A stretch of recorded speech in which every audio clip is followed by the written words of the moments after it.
Agod moed Rabboisai. We are holding on the bottom of the Pei Hey Omer Aleph, the last line. Once again, we have easier Gemaras today. A lot of it is repetitive and very, very similar to the Mishnayos that we had up until now. Says the Gemara in Meviim Loim Beis Hazvalim. It says in the Mishnah that you shouldn't bring the wine, the oil. Sorry, we're talking about oil here. Tekoya is the best place for oil, so it says don't bring oil from a field that has fertilization. Then it says Ampiknoin is possible. Ampiknoin, we said, the Mishnah is olives that grew a third. Says Gemara. So this is a shaila in the Mishnah how to be goris. Rashi seems to be goris possible, although in the Mishnah, in your Mishnah might say kosher, and that's why the following words are reversed. Also, Vatanya, we have a contradiction. A mevin anpakton v'mhevi possible. This is the opposite of the Mishnah. The Mishnah says kosher, and over here in the Brayta says possible. And if you goris in the Mishnah possible, over here it says kosher. See in the parentheses it says Vatanya v'mhevi kosher. Why? These olives that only brought a third, the water that comes out of it is not oil. It's moisture. It's stam water. It's not oil. The Rebbe Chia would take this oil that I packed on and throw it in the garbage. But nevertheless, even so, that's why, since he threw it out, it's possible. According to Rashi, these gears in the Mishnah is that it's possible. Why he threw it out? It's garbage. Reb Shimon bar Rebbe, Reb Shimon, the son of Rebbe, who's Rebbe? Rabbeinu HaKadosh, who's super wealthy, who's Torah Gdula b'Makom Echad. He was the Gadol Adar, and he was super wealthy, right? He was Antoninus' friend, 2 gazillionaires. Like Pascha. Snoin, no, can't recall. On their table, you never, even in the winter, they had the vegetables, the I don't know if it says malafafon, Snoin, I think it says. Anyway, I call upon him, very, very wealthy. So, Reb Shimon bar Rebbe mitabel bey. He wouldn't throw it out. He would dip his bread in it, but nevertheless, it's not good stuff. It's stuff that you throw out. It's stuff that you just use for dipping. So that's not good oil. If you want to remember which one of the two kept it, you should know the wealthier one, which is Reb Shimon, the son of Rebbe, the very, very wealthy Rebbe. He kept it because many times you find that the wealthy are very, very stingy. It says in the Megillah. Mamish Agadata. Shisho Chadoshim, every time we mention the Megillah and Purim, it's Gishmak. Shisho Chadoshim b'Shemen Amor. The girls that they brought for Achashverosh, they smeared on the Shemen Amor for 6 months. My Shemen Amor, what is the Shemen Amor? Ravuna bar Chia Omar Stochta. It's a parsamoin. How do you say a parsamoin in English? Farsamon, no? Mark, how do you say a farsamon? A farsamon. Aleph, Pei, Reish, Samach. Parsamon. Yeah. So it was special oil. No, the Gemara always talks about that in Oil Ma'emes is going to be rivers of a farsamon. Farsamon is it's a great oil. Rav Huna bar Chia Omar Stachta, Rav Yirmiyah bar Abba Omar Shemen Zayis Lo Yehev Yishlish. It's actually olive oil or olives that didn't bring a third. You make oil from it. That's what they smeared on these women. Tanya Rav Yehuda Omer and Piknoin Shemen Zayis Lo Yehev Yishlish Lo Masachan Oisai. Why do people put it on their skin? Shemasher is a sayer. It removes hair. Uma adin es habasar. Zog the Gemara. You don't bring olives that were soaked in water. If it's pickled shaluk, if it's boiled sharui, it soaked in water. Beshel shemarim and olive oil that's made from the sediments of the olives, Bishal Reach Ra, it has a terrible odor. Lo Yavi, you shouldn't bring it to the Beis Hamikdash. Vimhevi, it's not good for a mincha. Vimhevi Pasul. You hear this? Pasul. So now the Gemara is going to ask the question that we asked already 2-3 times. What if you didn't care, you didn't listen to Chachamim, and you made it Hegdish? You say to yourself, why not? I have $1,000 worth of oil that smells, but it's $1,000. So I'll give it to the Beis Hamikdash. What's wrong? Why can't I give $1,000 gift to the Beis Hamikdash? Because it smells, and if it smells, it has a mum. Just like an animal that has a mum, and if you donate it to the Beis Hamikdash, you get malchus. So too, if you donate this oil to the Beis Hamikdash, you get malchus. Maybe. Or perhaps no, this is a halacha about an animal, not for inanimate objects like oil. Teiku, we don't have the answer. Oh, so let me just say over the Mishnah Baal Peh real quickly. Rabbi Isai, if you look closely at this beautiful tree made out of mosaic, you see there's a top part. It's a tic-tac-toe, but it's better if we would have had only 2 lines, horizontal lines. The top part is very, very light green. The middle part is brown. The bottom part is black. Okay? So the top part we're going to call Rishon. The middle is Sheni. Now, what the Mishnah is going to tell us is that in each, the top part is it becomes ripe first. It has the most sun hitting it, it's all in the top. That's the number 1 type of olive. Later on, they pick, let's call it 2 weeks later, a month later, they pick the center part. That's Zayis Sheni. Then after that, all the way at the end, when the olives, there's not even sun down there. We'll call it I changed the colors just to make it, to emphasize it more. I'm not saying that that's necessarily what the colors look like. After a month and a half, we get the bottom olives. Now, there are 3 stages of extracting the oil. Stage 1, stage 2, and stage 3. So now, on the top level is Zayis Rishon. Zayis 1, stage 1, stage 2, stage 3. The middle level is called what? Zayis 2, Zayis Sheni, Zayis 2. So Zayis 2 has 1, 2, and 3. And the bottom level has 1, 2, and 3. So the bottom level is called 3, 3, 1, 3, 2, 3, 3. The middle level is 2, 2, 1, 2, 2, 2, 3.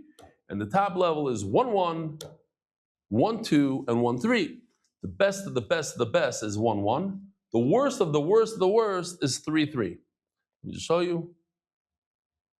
Oh, you see, the Mishnah is going to tell us that step 1 is to take the mortar and pestle and crush it. And the oil that comes out of that is 1, 1. It's from Zayis Rishon, from the top, and it's step number 1. So it's called 1, 1.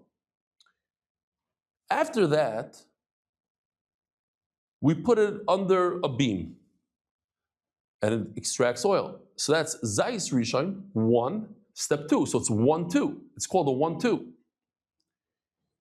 After that, you take the oil, you take the olives, and you put them under stones, Rechayim, and you grind it. That's step 3.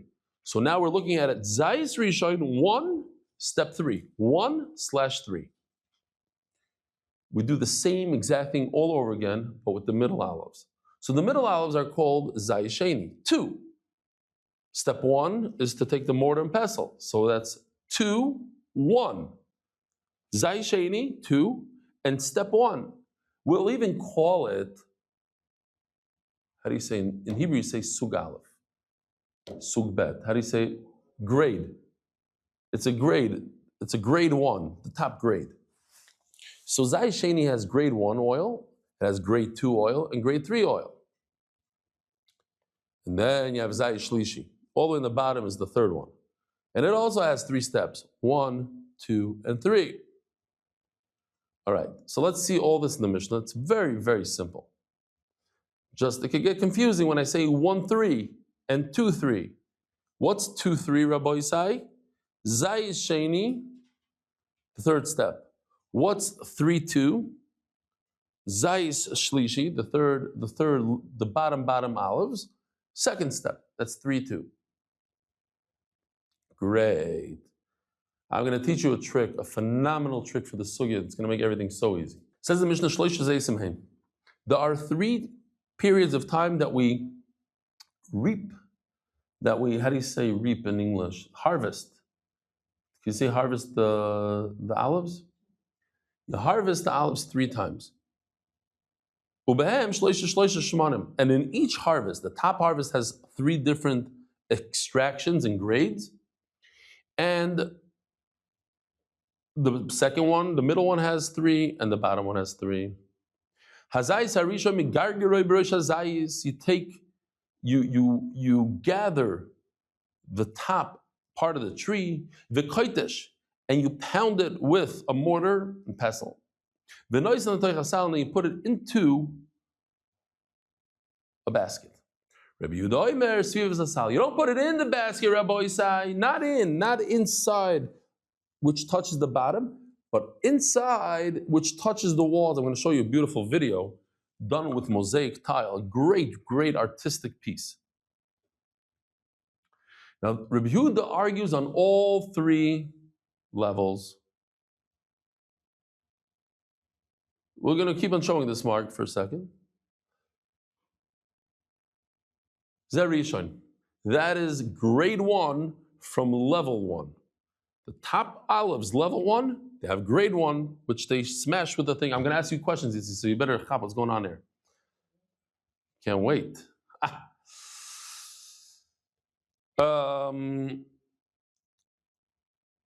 Big kodesh. Okay, that's Zerisha.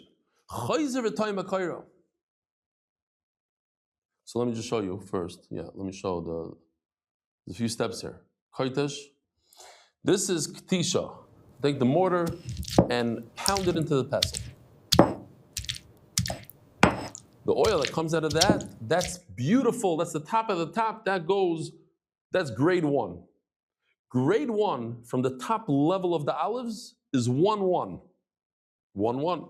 1-1, because it's the top grade, and the first step, grade 1. That's the best oil for the menorah. Step 2 is to crush it with this beam. So the oil that comes out of this is number 2. So you have the top olives, that's 1, and you have step 2, grade 2, that's 2.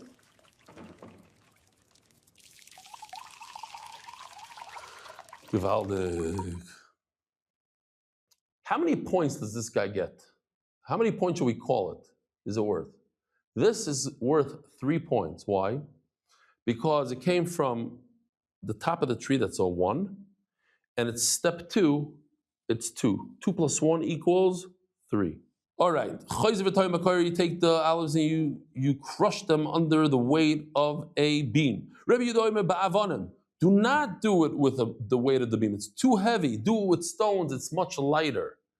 So it gives you less trauma to the olive. It's better oil. Zesheni, that's process number 2. So if we look over here in the chart, all 3 levels have the 3 processes. We're holding in this process right over here, the middle one of crushing it with a beam. Number 3 on the list is toichen. You go ahead and you grind it with those stones, vitan, you put the stones on it. Zeshlishi, that's the 3rd process. Harishain, the menorah. From the Zayis Rishon, step 1 is great for the menorah. V'hashar, 2 and 3 is good for Menachos, the Menachos. Hasheni, now we're holding in the second Zayis Sheni, meaning the middle level of the tree. It's so simple, Rabbi said, just the numbers might be confusing. It's about the height of a rooftop. The you take the mortar and pestle and you crush it. Rabbi Yehuda Oimer, don't put it on the bottom of the basket, put it on the side. Zerishin, that's the first step. That is grade 1. That's worth 1 point. Then you take it and you put it under the weight of a heavy beam. Don't put it under a heavy beam, put it under stones. Zesheni, that's grade 2. That's worth 2 points. Then you take it and put it underneath the grinder. Zeshlishi, that's grade 3. That's worth 3 points. Harisha and the and we're talking about the second zayis.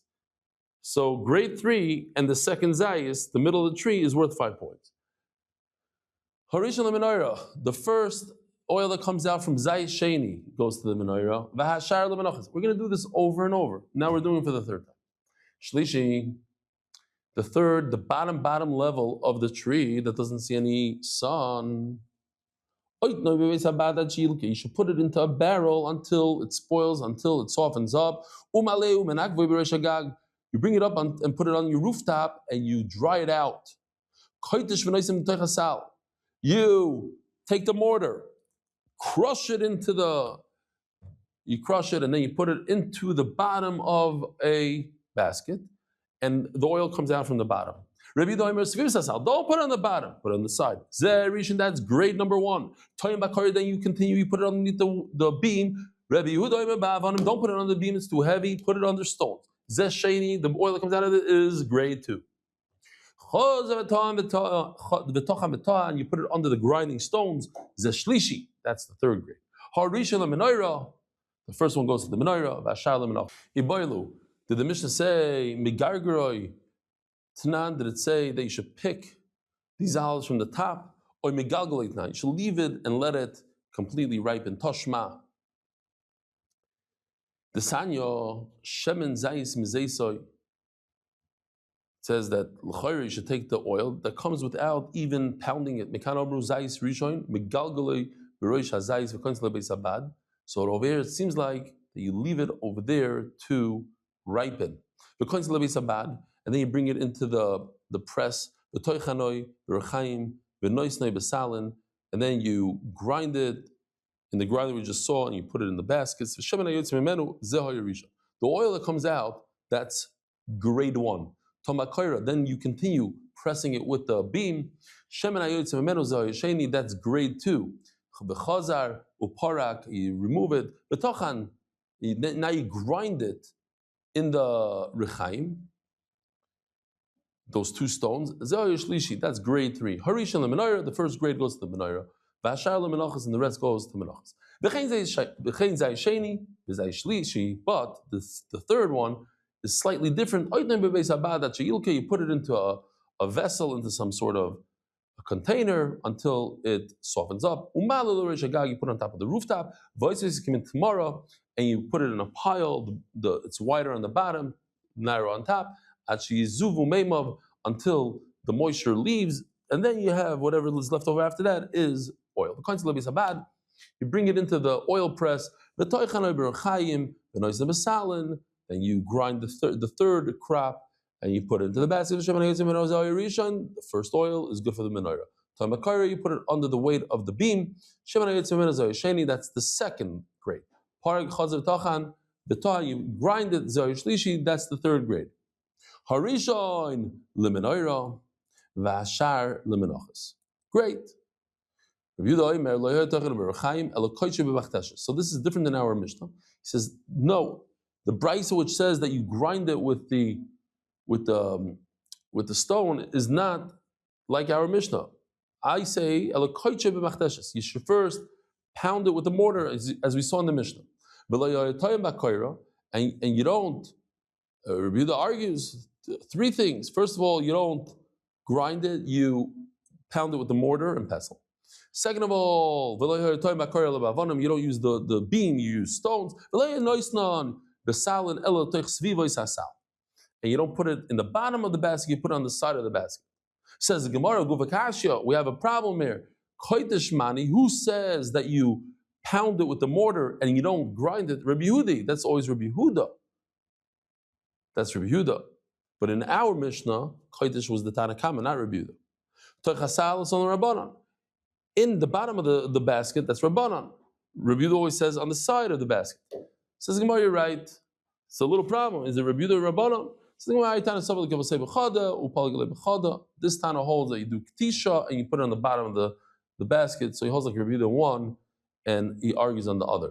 Says the Mishnah, Harishan sheberishain ein lemala himenu. So you remember, there's 3 levels. Level number 1, we're going to call it a 1. Level number 2 is a 2. Level number 3 is a 3. Each level has 3 stages. The first stage on level number 1 is called what? 1-1. The third stage on the third level is called a 3-3. How many points is a 3-3 worth? 3 plus 3 equals 6. How much is a 1-1 worth? 2 points. The lower the number, the better the quality of the oil is. There's no better quality than a 1-1, and there's only 1-1-1. There's only one level 1, stage 1, that's a 1-1. Level 1, all the way at the end, the stage 3, is how many points? 4. 3 plus 1 is 4. So, what else is a 4? A 4. 2-2. Or 3-1, 2-2, and 1-3. Right? Those are all 4s. It says the Mishnah. Harishan sheberishain en lemala himenu. There's nothing better than 1-1. Hasheni sheberishain, a 2-1 is worth how many points, Itzi? 2-1 is worth how many? 3. Varishan shebasheni, and a 1-2 shavim. 1-2 and 2-1 are both 3. They're all worth the same. Here, so let me just show this. Let me see if I can blow up the 3 here. I don't see the 4s are blowing up. Yo, here we go, the 3s. The 3s are moving. Givaldik. Hashlishi sheberishain. The last stage on the top line is a 3 plus a 1 equals 4. V'hasheni shebasheni. And the second stage on the second line, that's a 2 plus 2, that equals 4. V'harishan shebashlishi, and the bottom line, but the first one is also a 4, shavim. So let's blow up the 4s here. See, these 4s are all equal. In other words, if you go into the store and on the bottle of oil it says a big 4, so I know it's either a 2-2, a 3-1, or a 1-3. Givaldik. If Yitzi got it, you all could get it. Not really, because this comes from a mishpachas of geniuses. The shields are all geniuses. Be'emes, I'm not joking. Their mother won the Chidon Tanachi when she was how old? We don't go there. We don't talk about it. But it's true. Mamish geniuses. All right. The Bar Shenim Mabed Tipo kind of people. But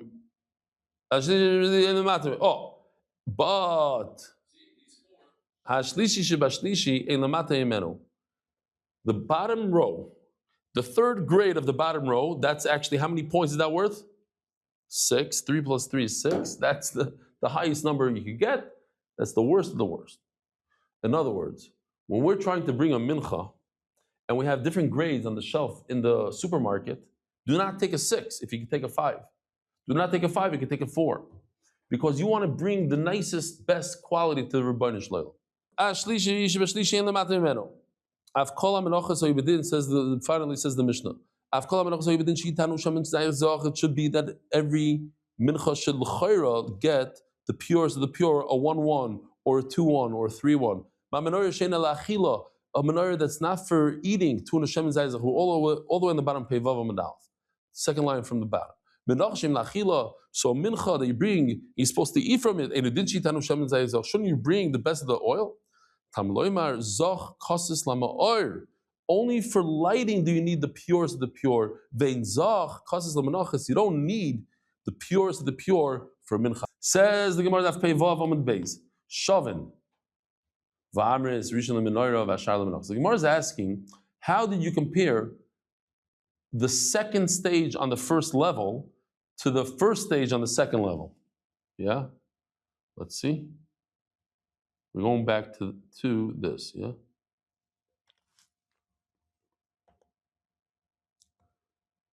The second stage, no, this is not good.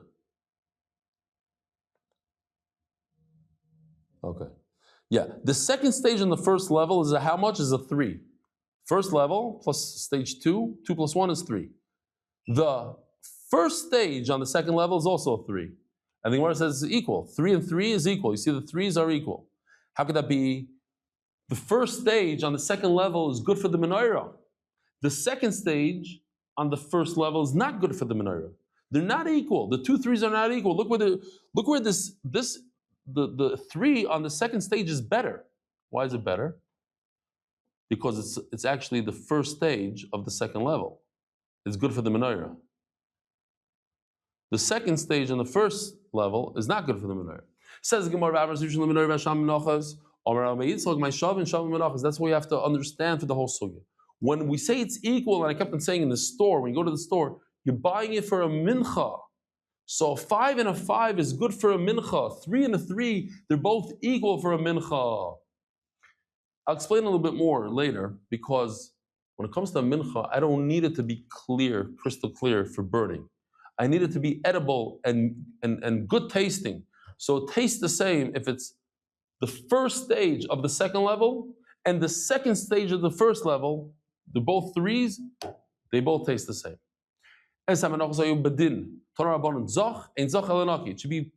It should be clear, it should be clean. It means that you pounded it with a mortar and pestle. So the Gemara has a havamina that the very, very best oil, the clearest oil, should be no good for a mincha. That it's good for a mincha. Visar and soilus is referring to the mincha. It says kasis is good for it. Why does it say in the Torah that it's for lighting only? It's to save money. The Torah, Rebbeinu Shalom, cares about you saving money.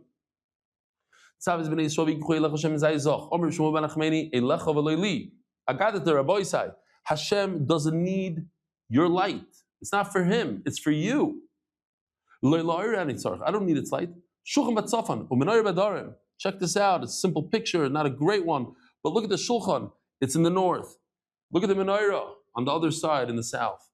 Usually you take the light, you take the candle. If you don't have lights in the ceiling like we have today, in those days, you take the candle, put it next to your food so you can see what you're eating. Hashem says, I don't need it next to my table. I don't need either. I don't need your food, I don't need your bread, and I don't need your light. So let me just show you what it looks like today. Yeah? Gewaldig what Yoshi did here. Look at this. If you ever went like next to the kotel to those walls, you'll see there's like a small slit in the wall, but it's wider on the inside. So the soldier could fit there and put his apparatus there. He can put his bow and arrow in that wider thing, but it's harder for the enemy to penetrate because it's a very small slit. In the Beis Hamikdash, it's exactly the opposite. Take a look. The slit is small on the inside, but it's much wider on the outside. Why? Because it gives light to the world. So it doesn't matter what the word shkufim and atumim means. There's a question what it means. We're going to say shkufim means wide, atumim means narrow. Tana shkufim mifnim v'atumim v'chutz, or the way we're reading is shkufim v'chutz v'atumim mifnim. The point is that it's narrow on the inside, wide on the outside. Hashem is saying, I don't need light. I'm giving the light to the world.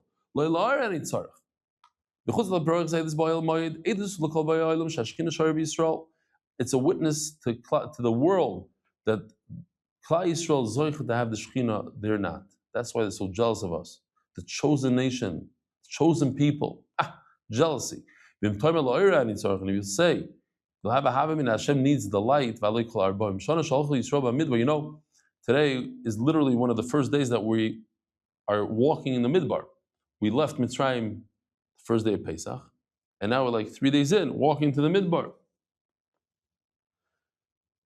We followed Hashem's light. It's a testimony to the world that the Hashem's Shechina is resting in with Klal Yisrael. Ma'idusa, what do you see? Amarava, Zener Maravi. Look at the center candle. One pshat in Rashi is Ner Maravi because it's facing west. All the flames are facing it, as you see over here, but it itself, the middle one, faces west. That's why it's called Ner Maravi. That's one pshat. You put in the same amount of oil in the middle one as its friends. But the kohen would start lighting with the center one, and that was the one that lasted the longest. How could it last the longest if you lit it first? The answer is it was a nace, and that's the testimony over here. I see that we're late on time, so I am going to stop here. Rabboisai, have a wonderful day and a good day. Merit the schus of spreading Torah throughout the world. Sponsor a shir today. MDYsponsor.com or sponsor at MDY.com.